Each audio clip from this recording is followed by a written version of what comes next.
This is a Rogue Media Network podcast. My name is Jason Jepson. I am the host of Talking During Movies, the co-host of Plugged In with Chris Howard, and the new marketing podcast, Digging Into Shit with Andrea Mercury.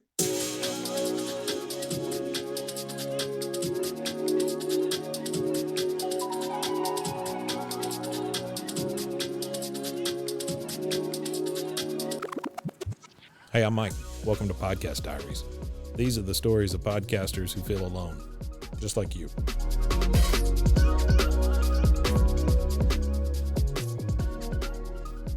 How you doing, Jason? I'm doing great. How are you? I'm okay. What part of the country are you in? I'm in Austin, Texas, but Austin. originally from Montana. Great. We're in Waco, so we're right up the road from you. Nice. We have a small podcasting network here, and last count we had like 104 shows on the network. But of course, all of those are not active. You know, we've got a lot of catalog and things like that, but we push out 40-ish episodes a week of different shows, and so we're really trying to get in front of this thing for people that are doubting themselves as far as starting a show or ready to quit a show that they're already doing. And I really appreciate you coming on and taking the time to talk to those folks. Well, yeah, thanks for having me. You know, podcasting's interesting, right? Because everyone says, oh, everyone has a podcast. Mm-hmm. Well, sure. But to your point, not everyone fulfills the dream. Right. You know, and I tell people it's the same thing when everyone had a website. You know, and they go, can you build me a website? Or I want help with this. All right, well, go out and find me 5 that you like, that you really like, and tell me why you like them. Right. And then I need 5 that you hate. And I really want to know why you hate them. Mm-hmm. Right. Because then you dig into what's that motivation? Where's that piece that differentiates you and sets you apart? Because if you're just copying someone, you're never going to, one, get the listeners, and you're never going to be fulfilled. So you'll quit after 8, 10, 12, 15 episodes. Sure. Because it's not you. Yeah. Right. Yeah. And that's, you know, I have helped, 10 or 12 different people launch podcasts. And when I do it, I always make them go through that. And they're like, why do you make me listen to 10 episodes of a show I hate? Because I want to know why you don't like it. And then I want you to listen to your first episode and figure out why you don't like it. But you've got to go through that process to get there. That's really great. That's very, very good advice. Something that I will definitely steal from you. So tell us about your shows. Just kind of break down each one and give us an idea of what they are and where they came from. Sure. So Talking During Movies was my initial jump into podcasting, and I didn't know anything. I mean, I nothing. I didn't know what an RSS feed was. I thought you had to like computer code it yourself. I mean, I was nervous and scared. Yeah. But it came about. I used to teach at a university for a bit, and I'd bring people over to my place. You know, if you didn't have a place to go for Thanksgiving, you came over to my place. But the one thing we had to do is we all had to watch Planes, Trains, and Automobiles. One of my top 5 favorite movies. Absolutely. And at the end, I cry every time because you got John Candy, you got Steve Martin, they got that stupid case, and they're walking down the street. And they get home. Yep. And, you know, Steve Martin looks at his family, and man, you can tell there's love there. And you can see John Candy reminiscing on what he had, but also knowing he's joined a new family. And then you pause the movie and you say, all right, everyone share your story of the first time you spent a holiday alone. Yeah. Or maybe with strangers like you are now. And this might be your first time. And then tell me what your favorite memory is. And, you know, then you hit play on the movie again, and it kind of goes on. And my idea is if I can get to know you, I can't ask you for 2 hours of your time just to chat. Mm-hmm. But if I can ask you your 5 favorite movies, and then I pick one and it plays on mute in the background, and I try to know it as well as you do, so I can take key moments and quotes from the film to drive the conversation. And it's an easier unveiling. And for me, it's pure leverage, right? That gets me in front of the people I want to get in front of, you know, country music singer Olivia Harms, or actress, comedian Jessie Mae Pelusa, you Tim Kennedy, MMA, you know, American hero. You get in front of these famous people because it's a unique concept and it's fun for them. Yeah. And so it works out well. Yeah, that's, you know, and Plugged In with Chris Howard, that's a blessing. I mean, it's on the Adam Carolla Network, Podcast One, and he's a former NFL player.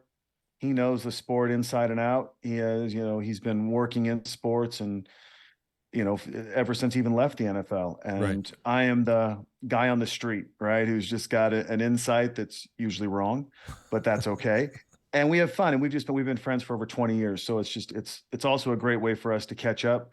And I always like talking to him about sports because he is so intelligent on the subject. And, obviously as a professional athlete, hitting the pinnacle, you can't get much better than that. So Right. that's a joy. And digging into shit is a dream come true. If you ever listen to a podcast, especially the comedians, they're always talking about the underwear that they love, the iPhone case that you have to have because they have it, Sure. the supplement powder, whatever it may be, right? Right. But how are those products? How are they on marketing? How are they at end result? And how are they from a user perspective? So I go out and, I buy products that I think look cool. Yeah. Sunglasses, bags, I mean, everything. And we put them through the ringer. And then we also check out their socials, and it's a 30, 45-minute podcast. It just breaks them down from A to Z. And as a person who's been in brand marketing communications for almost 30 years, it's fun to do. That's great. That's wonderful. Yeah. Yeah. That's a really unique take on things. I really like that. I like the opportunity to tag these companies and tell them what's good, what's bad, and kind of get out in front of that. Well, and then also, it's we've got a goal. So I had my buddy, the hairy artist. He's out in the Netherlands, and I had him design our logo. So it's this golden shovel with a flame instead of a handle. Sure. I got another friend up in the Bay Area who's going to now custom make me a golden shovel. So at the end of the year, our favorite company, the one that just got the best score that we can't live without, we're going to mail them a golden shovel. That's fantastic. The Digging Into Shit Award. Yeah. It's like the YouTube award, but for digging into shit. So that's wonderful. That's right. Yeah, I love that. So you say you've been in brand marketing and those areas for 30 something years. What's your motivation to do these shows? I mean, because it's no small measure, right? I mean, it takes time, it takes attention away from other things. So what's your motivation to do these things? My motivation for talking during movies is it's to create relationships and then to use those for other more fulfilling purposes. So Chef Joe Gatto has a TV show on Pluto called From Scratch. Mm-hmm. I saw it. I was on a plane, and I was on a long plane ride, and I caught like 3 episodes, and I loved it. Came home, watched the rest, emailed him, and said, "Hey, I'd love for you to be on my podcast." He said, "Sure." Well, then we became friends. Well, then I launched this magazine called Private for high and ultra high net worth real estate owners, 10, 20, 30, $100 million homes. Sure. Through this financial services company. And I wanted to profile Chef. So now I can reach out and I'm like, "Hey, thanks for being on my show. By the way, I'm doing this project. Can I profile you?" He's like, "Oh my gosh, let's do this." Yeah. I said, "It'd be more fun. Let me fly you and your family out to Austin and we'll do a private dinner at my house and you can cook for some local personalities. My buddy Craig, who's a master sommelier, who's in the magazine, he's going to bring some wine and then some press people." Yeah. Well, none of that happens if I don't see his show and decide I want to bring him on talking during movies. And then we just became friends. And then I introduced him to Brian Callen, and he and Brian Callen are going to start a TV show, a cooking TV show, because they just hit it off thick as thieves, which is awesome. So that's that motivation. It's connecting the dots in a bigger way and people knowing that I want more out of this than just a 2-hour conversation. I brought up Olivia Harm. She's a honky tonk singer. She's great. Amazing talent. And I said, "Hey, have you ever had a DJ remix one of your things for like NRA?" Mm-hmm. And she goes, "No, but I play at the NRA." So I introduced her to my buddy Mikey, who's the head DJ at Omni in Vegas. And he's like, "I'll remix one of her songs." And I said, "Have you ever played at the $1 Million Bar in Jackson Hole, Wyoming?" She's like, "No, but that's on my bucket list." So I introduced her to those guys because she's talented, she's nice. And now I've got this relationship with this artist where you come through Austin and you invite me out, and then I get to grab a friend and say, "Hey, now we're going to go have a good time." Right. Now life's a little bit different, and it has nothing to do with, I don't have money. I'm not rich. Mm-hmm. but I create relationships. Yeah. And I think more people would be successful in podcasting if they approached it that way than just, all right, hi, thanks for the interview. I'll see you later.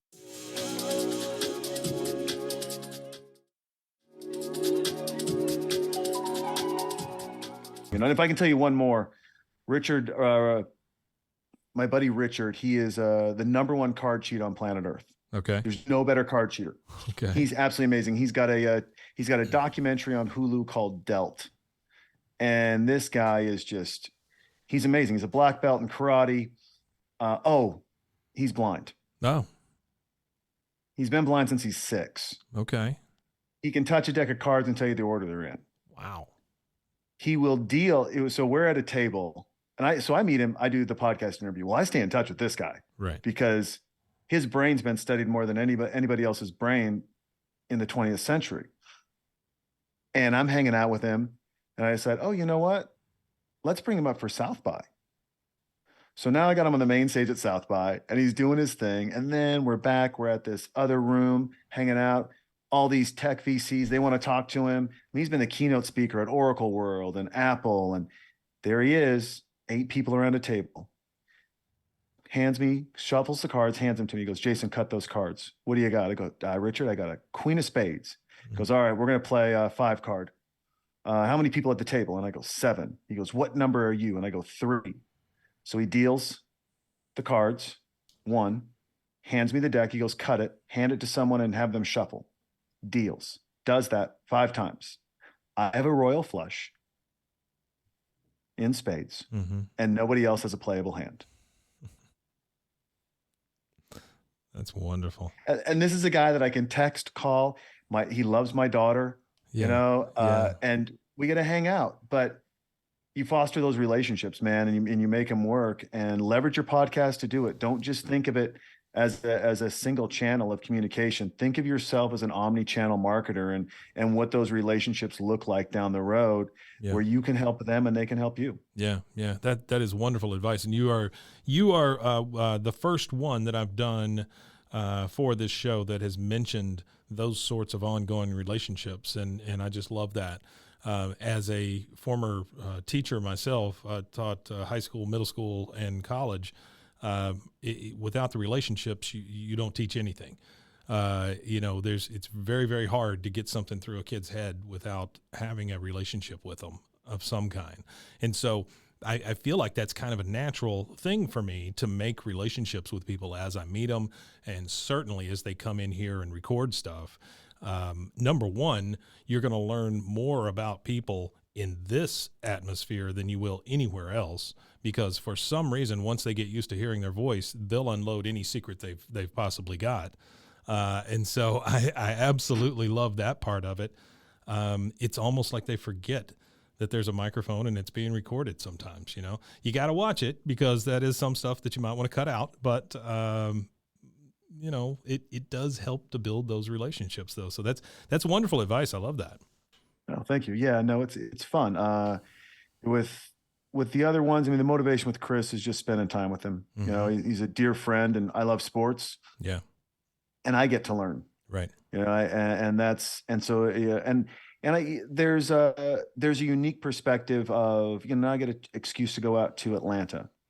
So I got to go see Chris. I got to go see my buddy Big Snickers. I got to go see Shaw the rapper, who's been on my podcast. And once again, there it is, that full circle again, right? It just keeps coming around. Yeah. Digging into shit.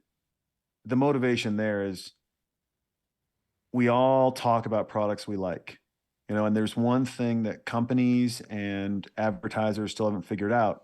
They know word of mouth works. Yeah. You just don't know how to assign a value to it. And what we're doing is we're assigning a value to it, of where you do good and where you do bad. Yeah. Right. I mean, we were looking at this company, Wickles Pickles. Wickles Pickles. Wickles Pickles. It's International Pickle Day, and they don't have a post for International Pickle Day. That's crazy. I'm like, Wickles Pickles, this is your Super Bowl. That's right.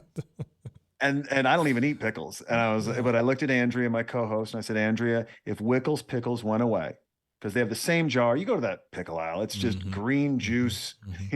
Yeah. And it's either a bird or it's something, right? Sure. But they all look the same. Sure. And I said, if they went away, would you just get a replacement? And she goes, yeah. And so then you realize, oh, so they haven't built community. Yeah. They really haven't built a reason for me to stick around. Yeah. And that should terrify their CMO and their owner. I mean, that should shiver their spine, right? Mm-hmm. And how do you do that? How do you tell companies that? Well, you don't want to go in with it, hey, get your checkbook out. I'm here to fix your company. Sure. And you also don't want to blindside them and be like, hey, you guys are hot garbage and I hope you go away. And I'm just want to burn every company to the ground. Yeah. You want to find this balance of, man, you make a great product. You guys have some cool advertising. You're missing the boat that I can't find recipes on your website easily, or I can't, or your recipes on your Instagram aren't easy to absorb, Mm-hmm. or you missed International Pickle Day. I get it's busy, but that's your Super Bowl. But then you also compliment them on, hey, you put a lot of effort into here, here, here, and here. Your pictures are fantastic. Your audio descriptions are great. Yeah. Oh my gosh, what else can we do? And you just give that weight and balance, hopefully not only for them, but for other marketers to hear. And then also for consumers to hear, so that they understand why they're drawn towards something and not drawn towards something else. Yeah. Because consistency in communication, tell them what you're going to tell them, tell them what you told them. On that third time, the end consumer believes they're making the decision. Mm-hmm. If it's consistent. If it's just one or two times, they feel like they're being sold. And that is the pivotal point from creating community and people that are loyal to your brand, but also understand that you're loyal to them, versus you're a commodity that can easily be exchanged out for something else. Yeah. So do you and your co-host kind of see yourself as, I taught programming and things like that for a while. And so I think of you as, or the way that you described it, as kind of white hat hackers, coming in.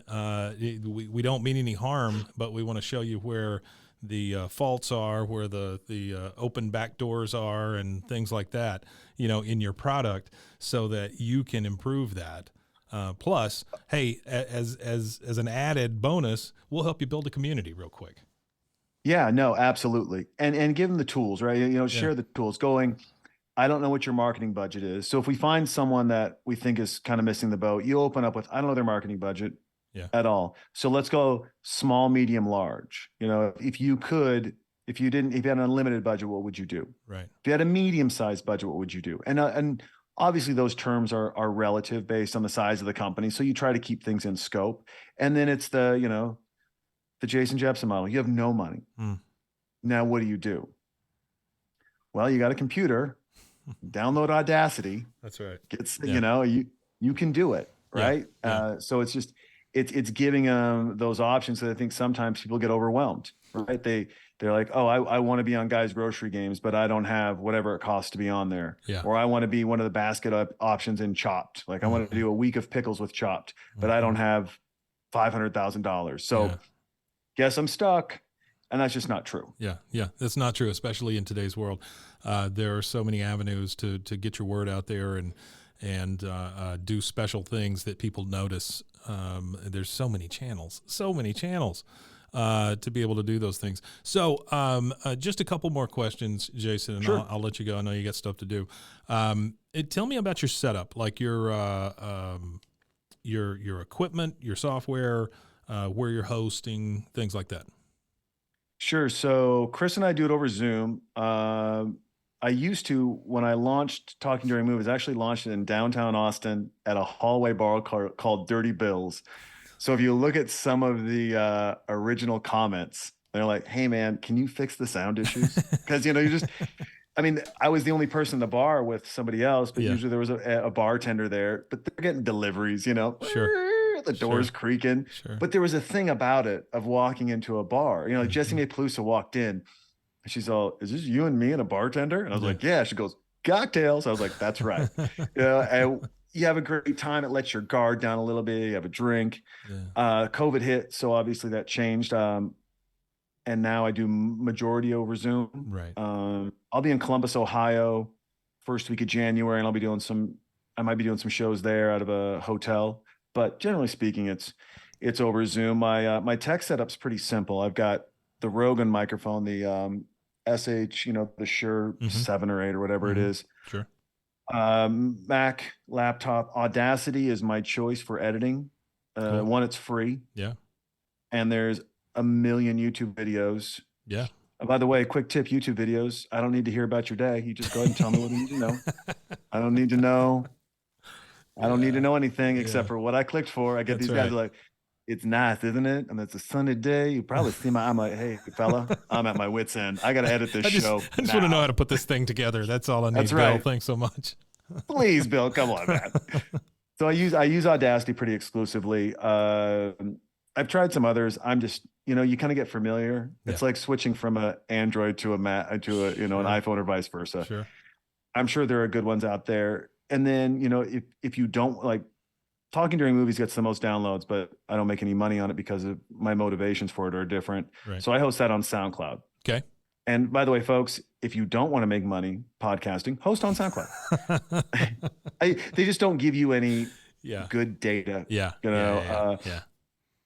I think we'll probably digging into shit. We'll do Podbean. I don't know. Yeah. I'll probably email you and ask you for some advice, actually. Okay. That's Right? fine. Sure. And as noted before, Plugged In is on Podcast One. So Yeah. that's got a good one. And we'll just, That's great. we'll cruise it along. But yeah, those are it. My music's original and talking during movies. I'll probably pull some free use act music numbers and pull quotes for digging into shit and just lay that out into a little 30-second bump into the show and closing. But yeah, I mean, I have a real simple setup. I don't do a lot. I don't edit talking during movies at all. Really? I refuse to. No, don't at all. We edit Plugged In. And I don't know that we'll edit the podcast digging into shit. We'll edit reels for TikTok and Instagram and Facebook and all that jazz. But as it comes out, I want fly on the wall experiences. Yeah. I don't want you to think you're being fed something as much as I want you to feel like, oh, I'm getting the real dirt. Like they're not holding back. Yeah. That's fantastic. Yeah. I think that does stop a lot of people though, especially people that have good stories and maybe want to get them out there, well, again, what the hell's an RSS feed? What do I need a big computer? Do I need a paid host? Do I need, there's all those questions. And so part of this is to try to answer some of those questions for folks that maybe are a little skittish about it, and if they're already doing a show, the other part of this show is don't stop. I understand that life gets in the way. I understand that there are other pulls on everyone. But you started the show for a reason, and it would be really great if you kept talking to us. We're here listening. So how have you seen your numbers over the years grow? And what can you attribute any growth to? Sure. So TDM, it started off, it was consistency, and that fell off with launching two others and just working things. Sure. It was once a week. It's about once a month now, and that's okay. I mean, I still enjoy it. I'll probably get back into more solo ones. Pardon me, but my initial success, I'll bring her up again, was Jessie Mae Pelusa. So she was in for Moon Tower Comedy, and she came in, did a 2-hour show with me, hung out. We just kind of became friends, and then she emailed me when she got back to LA, and she goes, "Hey, would you mind sending me the raw file? I want to put it up on my podcast." Yeah. And her podcast, I mean, she gets paid. Yeah, she does really well. Right. Sharp Tongue podcast is fantastic. And so, yeah. And so she put it on and introduced me to people. And that was special. Yeah. Right. Because I wasn't expecting that. So we got that, which was nice. I got that little bump. Tim Kennedy came on. That was nice. That was, right. He had just made a controversial statement on my podcast and made the same thing on Rogan and then TMZ. So that gave me a nice bump. And then, I've been able just to stay engaged with people, that way. Yeah. Being on Podcast One with Chris Howard, who last time Michigan won a national championship, he was their starting running back. Okay. Pretty easy to fit into. Yeah. Yeah. We'll grow digging into shit the same way I grew TDM, which is letting the companies know, and their communities know. Folks, you don't have to build a community all by yourself, one by one. Leverage friends and people, introductions, and tag the appropriate people. Don't go willy-nilly and get all crazy, but tag the appropriate people. Sure. Get in these Facebook groups and talk to people and ask them to listen. And I'll say this, and this is going to sound a little weird, but trust me, wear the sunscreen. One, if you can for a week straight, wake up every morning, look in your mirror and say out loud, I love you to yourself, then guess what else you can do? You can listen to your own voice on your podcast. And when you listen to your own podcasts, you will get better. Yeah. If you don't, you won't. Yeah. It is uncomfortable. It makes you sweat. It makes your toes crawl. It makes the hair stand up on the back of your neck. Get over it. Sure. All right. You've got to do it. That's the exercise. The exercise is understanding that as the Baz Luhrmann song says, you're not as fat as you think you are. Your voice doesn't sound as bad as you think you hear it. That's exactly okay? Right. Yeah, that's absolutely true. Yeah, I preface anybody that comes into the studio for the first time, you're going to hate the way you hear your voice. You're going to hate the way it sounds and that sort of thing. But every voice is unique. You've got a different inflection than I do. You've got a different tone than I do. We need all of those voices. And so being able to get them over that hump is a big deal. Yep, absolutely. And that's a way to do it.